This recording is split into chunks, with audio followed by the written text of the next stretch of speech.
రాజుల కాలం నాటి చరిత్ర ఉన్నటువంటి ప్రదేశంలో కూడా 14 ఏళ్ల సమస్యకు కూడా తెరదించారు డిప్యూటీ సీఎం పవన్ కళ్యాణ్.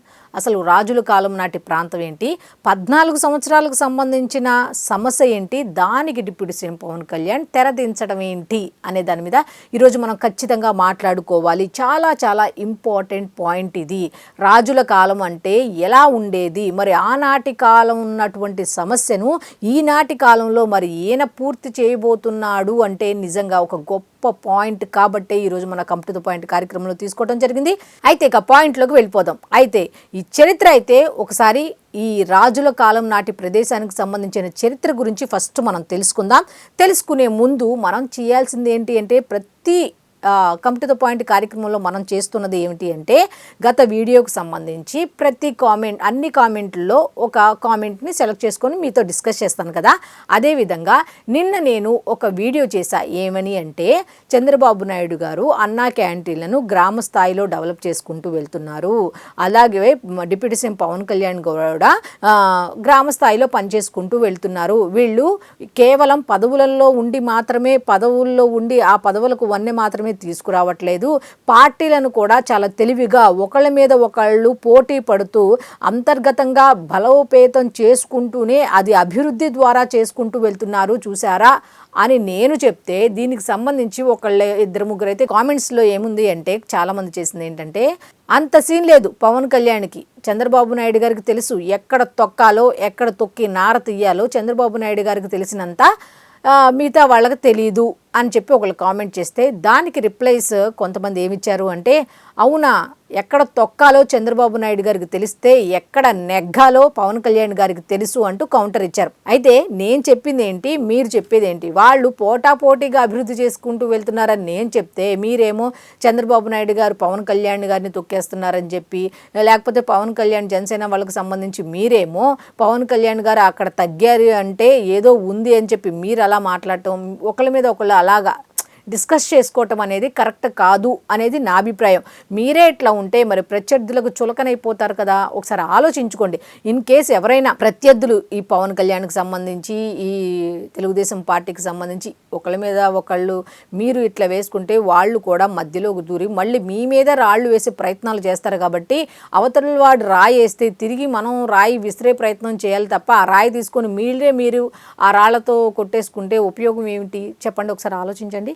కాబట్టి నేను కమ్ టు ద పాయింట్ కార్యక్రమంలో పవన్ కళ్యాణ్ గారికి సంబంధించిన ప్రతి పాయింట్ చెప్తున్నానంటే ఆయన పని చేస్తున్నారు కాబట్టి చెప్తున్నాను, దాంట్లో తప్పేం లేదు కదా. అక్కడ తగ్గాలి నెగ్గాలి అది వాళ్లే చూసుకోవట్లా, ఇక ఆ డిస్కషన్ మనకెందుకు చెప్పండి. ఇక టైం వేస్ట్ చేయకుండా నేనైతే కమ్ టు ద పాయింట్ కార్యక్రమంలోకి వెళ్ళిపోతాను. రాజుల కాలం నాటి చరిత్ర అన్నాను కదా, అసలు ఆ చరిత్ర ఏంటి అనేది కనుక ఒకసారి మనం చూస్తే 890-918 మధ్య కాలంలో చాళుక్య రాజులు ఈ భీమవరాన్ని పరిపాలించారు. వాళ్లే పునాది వేశారు. భీమవరం అనగానే చాళుక్య మహారాజు భీముడు గుర్తుకు వస్తారు. ఎందుకు అంటే ఆయన శివాలయం నిర్మించి అక్కడ పునాది వేశారు ఆ ఊరికి. ఆ ఊరు పేరే భీమవరం. ఈ భీమవరం అనే పేరు ఎలా వచ్చింది అంటే ఈ భీముడు ఇచ్చిన బహుమతి భీమవరం, భీముడు ఇచ్చిన బహుమతి భీమవరం.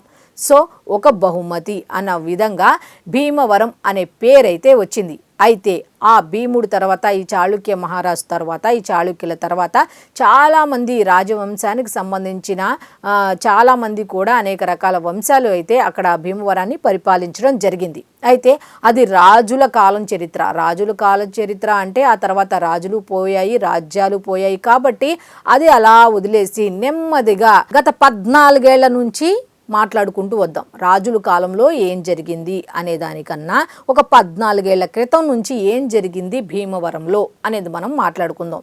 భీమవరంలో అక్కడ కొన్ని ప్రాంతాలు ఉన్నాయి. అక్కడ మౌలిక సదుపాయాలు లేకుండా ప్రజలు అయితే ఇబ్బంది పడుతున్నారు. అయితే నార్మల్గా అక్కడ చాలామంది ఎమ్మెల్యేలు పనిచేశారు, ఎంతోమంది పనిచేశారు. కానీ ఎవ్వరూ చేయలేని పని ఒక సామాన్య నాయకుడు చేస్తున్నాడు. ఏ విధంగా చేస్తున్నాడు? రాజుల కాలంలో ఉన్నటువంటి సమస్య పరిష్కారానికి ఇప్పుడు మార్గం చూపుతున్నారు. అవి ఏంటి అంటే భీమవరంలో ఉన్నటువంటి గొల్లవాని తిప్ప బ్రిడ్జి, అలాగే భీమవరం అప్రోచ్ రోడ్లకు సంబంధించి కూడా అక్కడ మౌలిక సదుపాయాలు లేవట, రోడ్లు లేవట, ఇబ్బంది పడుతున్నారట ప్రజలు.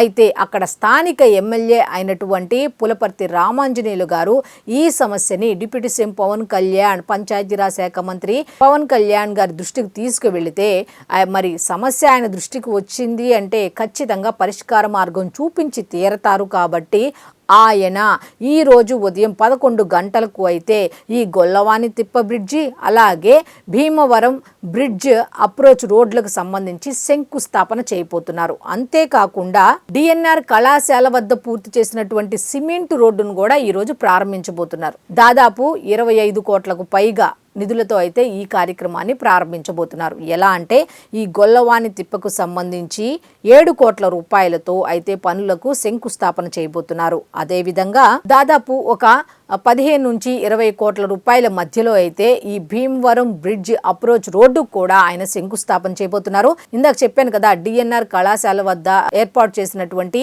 ఈ రోడ్డును కూడా, సిమెంట్ రోడ్డును కూడా 2 కోట్ల రూపాయలతో దాన్ని అభివృద్ధి చేశారు. దాన్ని కూడా ఆయన ఈరోజు ప్రారంభించబోతున్నారు. ఒకసారి ఆలోచించండి, రాజుల కాలంలో ఉన్నటువంటి సమస్య, ఆ కాలంలోని ప్రజలు ఇబ్బంది పడ్డారు. అది రాజుల కాలంలో ఉన్న సమస్యను కూడా ఎవరు పట్టించుకోలే. ఆ తర్వాత రాజులు పోయారు, రాజ్యాలు పోయాయి.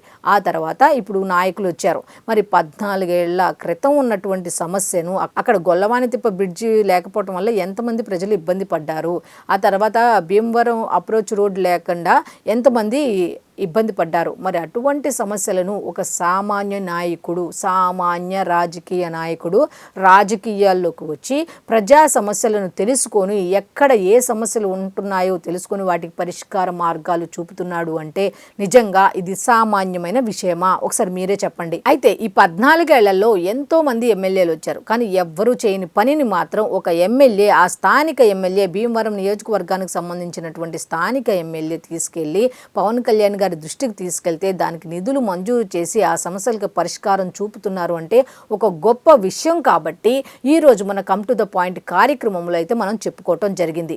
సో ఈ వీడియో చివరి వరకు చూడండి. మీ అభిప్రాయాన్ని తప్పకుండా కామెంట్ రూపంలో తెలియచేయండి. ఎందుకంటే మీ కామెంట్ చాలా చాలా ఇంపార్టెంట్. ఎందుకంటే మీరు గనక మీ అభిప్రాయాన్ని కనుక తెలియచేస్తే ఇలాంటి పాయింట్లు, ఎవరు చెప్పని పాయింట్లు అయితే ఇలా చరిత్ర తెలుసుకునే, ఎందుకంటే పవన్ కళ్యాణ్ గారు ప్రతిసారి కూడా ప్రతి సభలో చరిత్ర చెప్పుకుంటూ వస్తున్నారు, చరిత్రకారుల గురించి చెప్పుకుంటూ వస్తున్నారు, స్వాతంత్ర సమర యోధుల గురించి చెప్పుకుంటూ వస్తున్నారు. సో ఆయన ద్వారా కూడా ఇలాంటి చరిత్రకు సంబంధించినటువంటి, అంటే ఇప్పుడు నేను చెప్పాను కదా భీమవరానికి ఆ పేరు ఎలా వచ్చింది, అది చరిత్రే కదా. చరిత్ర తెలుసుకునే అవకాశం కూడా పవన్ కళ్యాణ్ గారి వల్ల నాకు కలుగుతోంది, నా వల్ల మీకు కలుగుతోంది. కాబట్టి చివరి వరకు చూడండి. మీ అభిప్రాయాన్ని తప్పకుండా కామెంట్ రూపంలో తెలియచేయండి.